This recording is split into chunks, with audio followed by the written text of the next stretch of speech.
Hey, good morning from the chapel. It's always just an honor to get to greet you in the morning. And so I'm Pastor Quintin, and I'm here in the chapel here in the heartland of Kansas.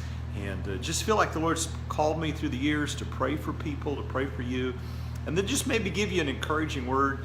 I don't know that I do it every day, but I try to just share something. Yesterday, I talked about how to overcome worry, how to get out of that stress, how do we deal with it, and gave you some pragmatic things about that. And got several feedbacks and several responses, and a question or two that I'm just going to respond to today, just right off of those questions. And that was, well, if I deal with that stress, how do I step in and follow the Spirit of God and live in His presence and experience the supernatural and walk in that presence of God that does that? And so I'm just going to give you just three little things again this morning that I practice quite regularly. And again, it's a tool to experience the Spirit, to walk in the Spirit, to experience His supernatural.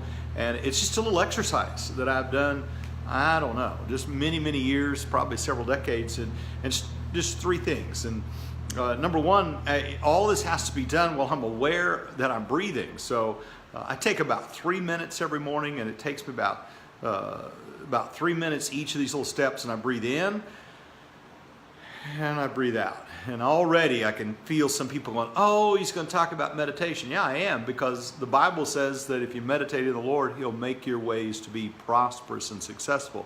And meditation is really just centering in and focusing on the Lord. So I breathe in and I breathe out, and for about 3 minutes, what I really begin to do is I begin to remember three things that I'm grateful for. I remember to try to recall those three things. Maybe it's the day that I got married and how grateful I am for Annie, or the day one of the children were born and how grateful I am, or just one. And I try to step into that and remember and feel that gratitude and feel that thanks that I have. And I breathe it in and I breathe it out, and I try to just experience it and remember it again.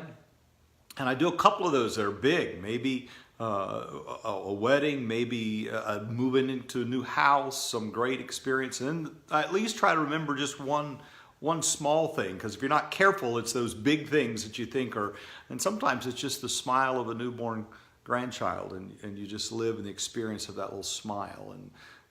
So I take about 3 minutes and I breathe.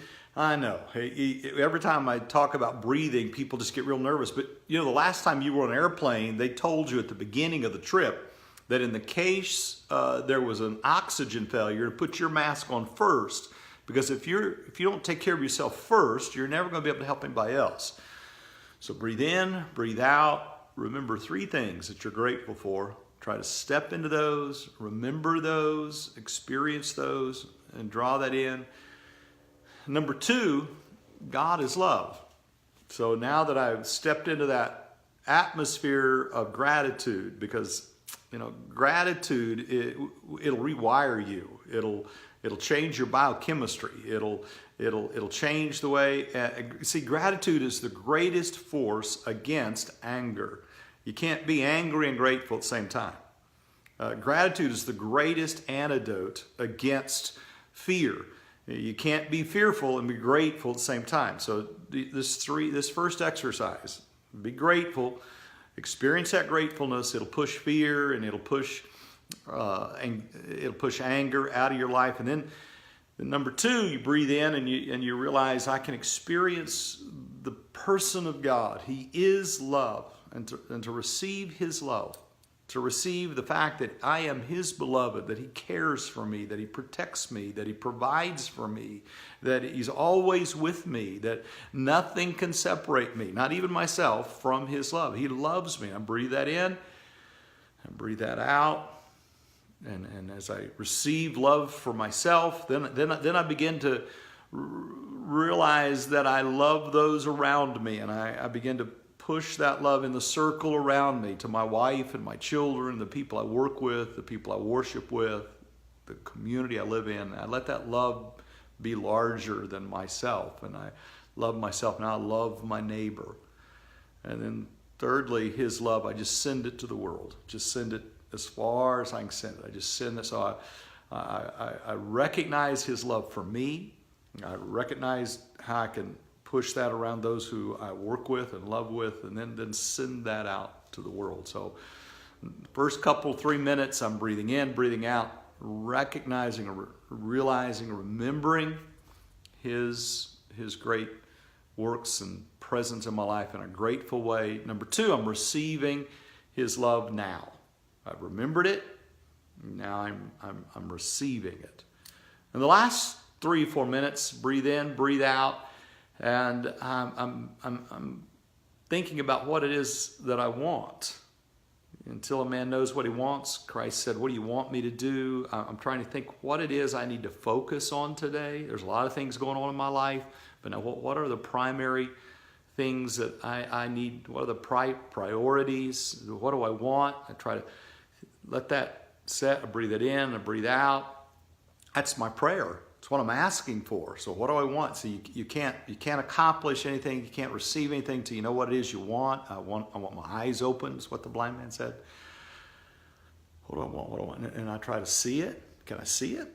Can I imagine it? What does it look like specifically? Can I see it? Can I speak that? Can I articulate it? And then finally, how would I feel? What if I experience it right now? What if it was already accomplished? Believe that you receive. What if it was already done before I even go do anything? What if it's already finished? What if he answered your prayer? I could see it, I could speak it, and I could experience it right now. Breathe in, breathe out, live in gratitude, walk in love, and live in the reality that he answers our prayers. It takes about 10 minutes, about 3 minutes each little step. And I promise you, you do that faithfully. Maybe you got to do that 2 or 3 times a day. It's just a pragmatic tool. Maybe you got to stop and do it in the morning. Got to put that mask on and breathe deep. Maybe you got to stop and do it again at noon, maybe mid-afternoon. It'll rewire the wiring in your head. It'll alter the biochemistry of your physical being. And it'll cause you to become aware of the reality that God's with you. So that's how you would step in, follow the Spirit of God, live a supernatural life. I'm just responding to a question that I had yesterday. Yesterday was about overcoming worry, overcoming stress. This is how you step in, prepare yourself.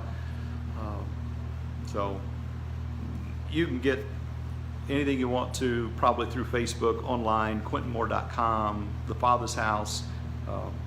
So from my heart, from this little chapel, from a place I try to pray for you, ask me another question. I'll see if I can't give you a little direction, see if I can't give you a tool. Sometimes I think people are so pseudo-spiritual that they fail to give us tools that are properly, that'll help us. So from my heart to yours, peace.